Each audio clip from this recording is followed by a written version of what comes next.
Welcome to Master Your Mindset for a weight loss breakthrough. Carve out the healthy life you deserve with Adrienne Craig. Adrienne is a certified health coach here to guide women on their journeys toward a healthier life. Adrienne will lovingly hold you accountable and empower you as you create a natural and sustainable weight loss plan designed to keep you feeling good every step of the way. Nourishing food can be delicious and movement can be fun. Get ready to own your power and create lasting change in your mindset and lifestyle. Now here's your host, Adrienne. Hello, welcome. Cornelia, welcome back to the show. I'm really happy to have you here today. Thanks. So, of her many talents, Cornelia is the author of a book called Peace, The Flip Side to Anger, How I Used My Emotions to Heal My Life and My Body, and how you can too. And I really love that. I'm so aligned with what you're doing and your approach to help people with self-healing and using their body to help release any anger, depression, emotional trauma they're feeling. And one of your chapters that I love the name of, and that I've also heard you talk about, is Peace is an Inside Job. And the reason I'm really aligned to that is because I work with my clients on really listening to their body signals and tuning into their emotions as part of their weight loss journey and healing and shifting their mindset. Yes, I love what you're doing with your health coaching and also all your beautiful energy that you put out on a consistent basis on social media and now with this podcast is getting people in touch with their bodies and listening to what the messages are.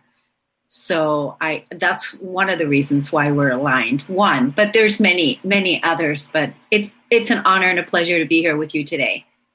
Thank you. So I think, talking about your book and sharing that with the audience is a good lead into what we're going to talk about today, which is we're going to talk about self-sabotage, which is a limiting mindset that we want to shift on our weight loss journey. And I can tell you that when I started coaching, I worked with a woman in my 12-week program. And when we started, she actually told me, I know I'm going to start self-sabotaging. And she knew when it would happen in the journey. And sure enough, we hit like maybe the 4th or 5th week. And she did go through a period of multiple weeks of self-sabotage where she started undoing the progress she had made, put back on some of the weight she had lost, but we worked through it. We dug deeper into what was causing her to self-sabotage, and she actually ended up losing 18 pounds during that 12 weeks, even as we worked through the self-sabotage. So it can be worked through if people understand what's causing it.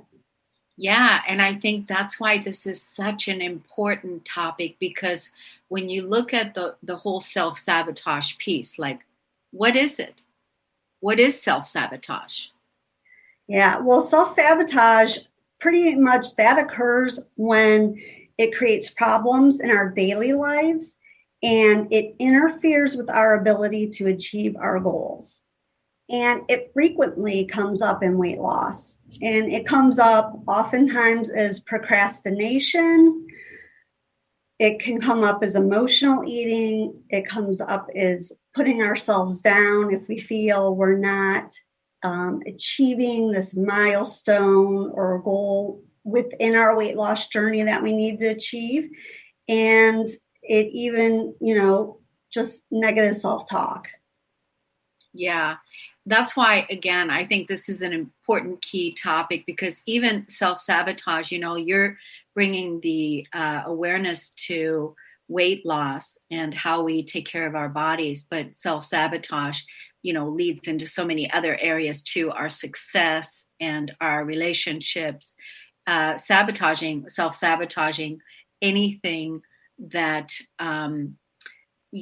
is good for you. Right. Yeah. And it really takes a toll on our body confidence, which is something that's very important on developing, even outside of weight loss, whatever your goals are. One thing I try to focus on is weight loss is not about like looking perfect or being a perfect size or weight. It's about just feeling healthy in your own skin and feeling confident in your own skin, because that's what makes people feel free and joyful and healthy in their bodies. And, I've been through my own weight loss journey, so I understand how the self-sabotage can come up. Yeah, I love that part that you said about the person that you were talking to. She knew she was going to self-sabotage, and she knew when the pattern came up, and she knew her pattern. And so what are the factors in, what is the biggest influence on self-sabotage? Sure. Well, if we talk about influencers, we're going to talk about a couple things today. We're going to talk about influencers, but we're also going to talk about the different scenarios of self-sabotage that are most common. And the influences are really the behaviors of our family, friends, and coworkers, as well as our own internal rebellion. And that often can be like a heavy weight on our shoulders within driving us to commit self-sabotage. And the reason for that is that everyone is born with an innate need for three things, and that's love, safety, and belonging. So if we're trying to make a change in our life, no matter how positive and how fulfilling it'll be, if we feel that there may be a threat to that, that's when we can start engaging in self-sabotaging behaviors. So the scenarios that I want to dig into with shining a light on this are three very common ones. The most common I've come across in my work with women is the something else is always more important scenario. And as a mom, I know that I often got caught up in this, and I find that a lot of moms do, because they're worried about their children and what they're doing, their spouses or partners and what they're doing. And so this comes up when you basically deprioritize yourself and you're not setting healthy boundaries with the people in your life and even with yourself and what your values are. So that's definitely one of the scenarios. Another very common scenario is desiring acceptance. So this comes into play when we feel perhaps bonds or connections we have with our loved ones or friends are in jeopardy through our wanting to achieve our weight loss goal. And a good example of how this shows up in our lives is where, say, we go to a picnic or a family gathering or a holiday, and maybe we've decided that we're not eating certain types of foods anymore. Well, someone brings our favorite food and we don't want to hurt their feelings, so we eat it even if perhaps we didn't want to. Or someone makes a comment about, we look like we're wasting away, or, why are we dieting? And then we get like maybe that tinge of guilt. So again, this is where we don't do what we want to do and we're trying to make other people happy. That's a really important piece, when we follow those old patterns, those old behaviors, and we self-sabotage our own success in what it is that we really want.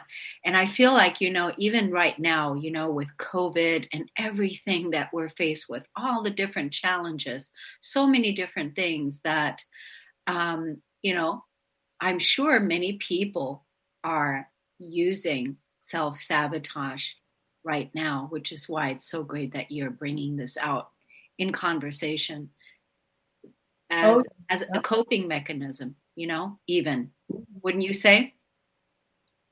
oh yeah, definitely. And I think to me the desiring acceptance one really ties into those innate needs of love, safety, and belonging, because the people in our lives, they may feel our change may make them feel a threat to their need for love, safety, and belonging.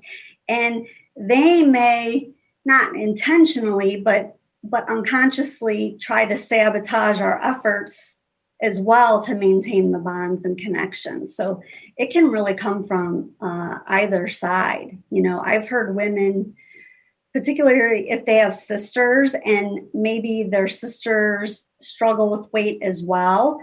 And there can be a big impact on that bond if one sister is more successful in her weight loss journey. The other one may feel threatened. So there's a lot of different ways that shows up in our relationship dynamics, for sure. Yeah. So how do you feel that, do you feel that communicating like with your family members or with the people that you're going to interact with, do you feel that like letting them know ahead of time what you're doing right now, like I'm doing a cleanse, or I'm really communicating what your boundary is, so that, do you feel that that is a good strategy to use? Yeah, definitely. I mean, letting your family know what your goals are and engaging them in supporting you, and perhaps, giving them a heads up of, these are the things I'm still eating, but these are the things I'd like to avoid. That's one way of doing it. There's a lot of ways for preparing for events and get-togethers. That could be like a whole nother episode. But yeah, definitely communicating and getting our family or our friends support is crucial, and just being honest and letting them know how much it really means to you to achieve that goal. I know that you had prepared this amazing slide, that you're sharing with the audience today. The people that are listening, be sure to watch this on YouTube later so you can see it. This incredible slide that showed that, when you're self-sabotaging, the thoughts are, oh, I've been good. I deserve it.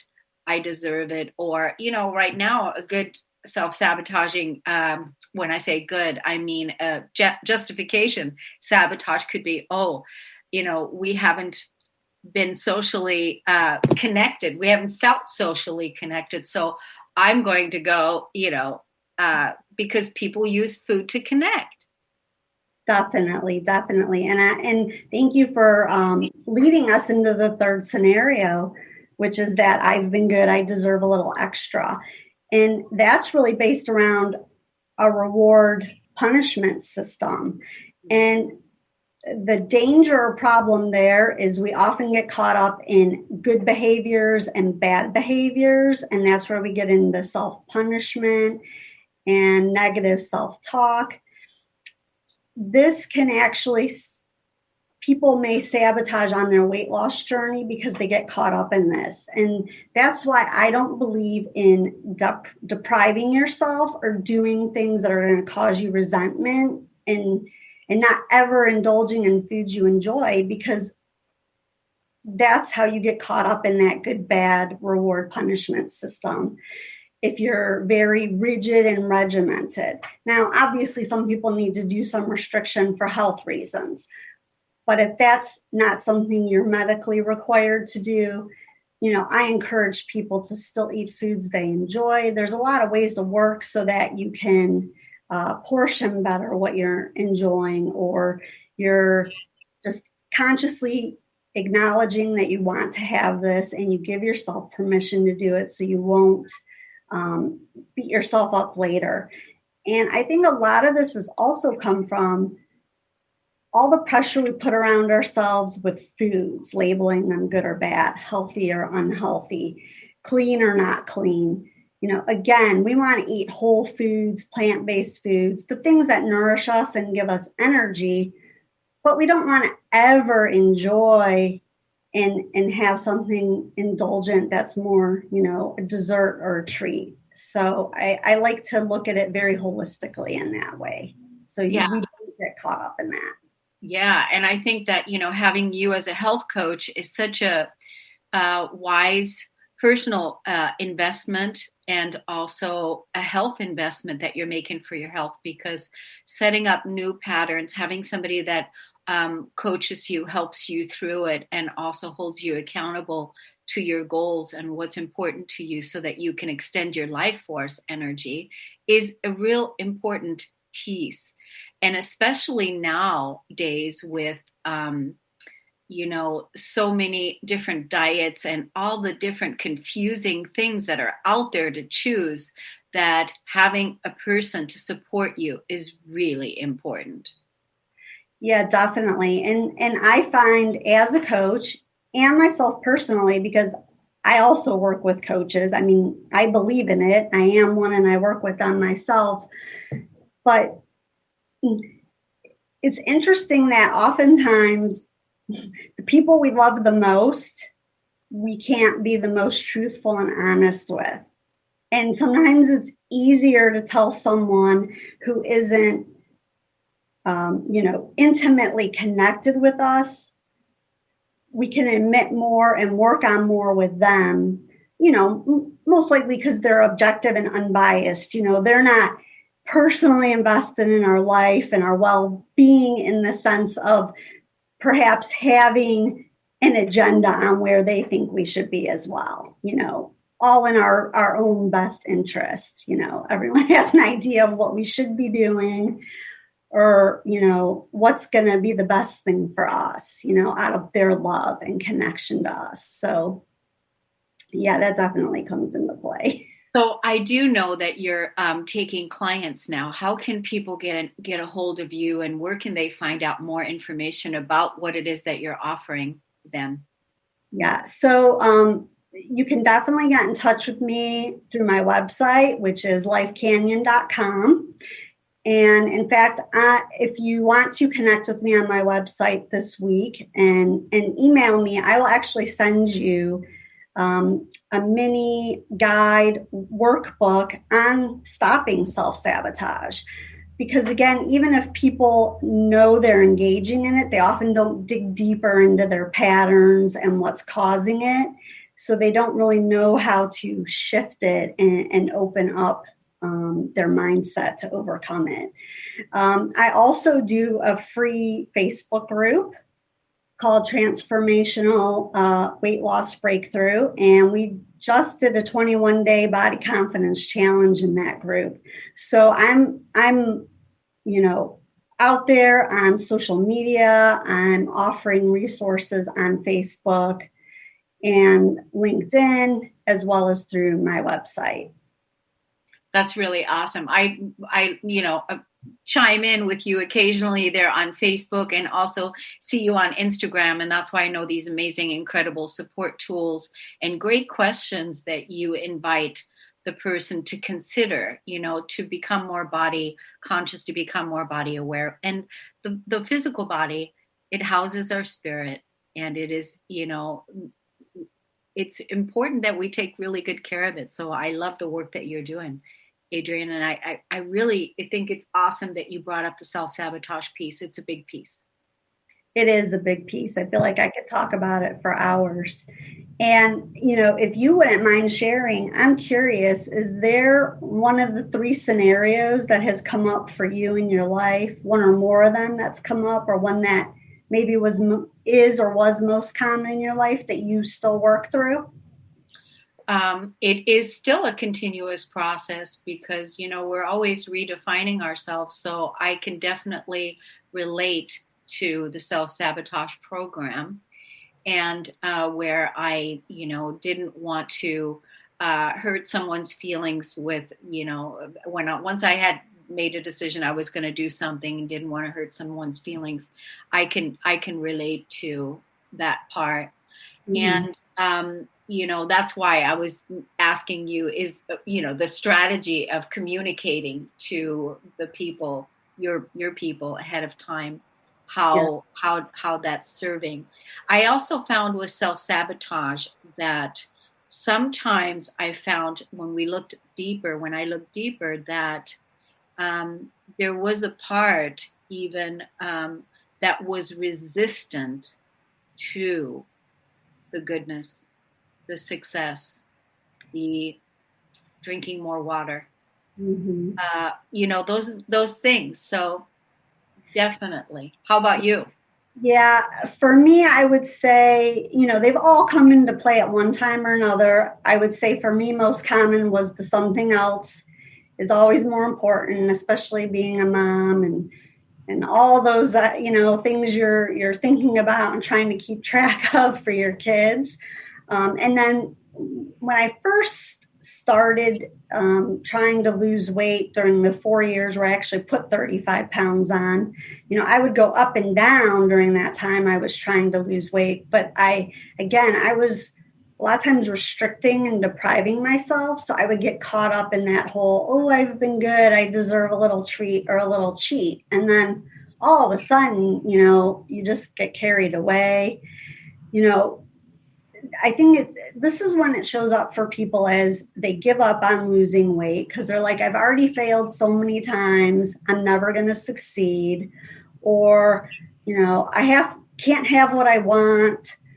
I can't enjoy my food, so why bother? I'd rather enjoy the food. Sometimes it comes, as I said, from our own internal rebellion that we don't want to be like everybody else, or we don't want to be held to some certain standard, which is great because we're all unique and we are all, our own person, but at the same time, we don't want to jeopardize our health because of that. And oftentimes self-sabotage will show up as just quitting and giving up.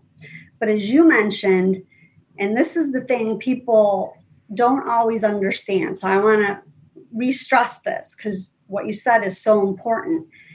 Sometimes we're afraid of the good. We're afraid to have that success. And a lot of times that is because we feel it will, impact our bonds and connections with people. And I often like to ask the women I work with, who might be negatively affected if you achieve your goal?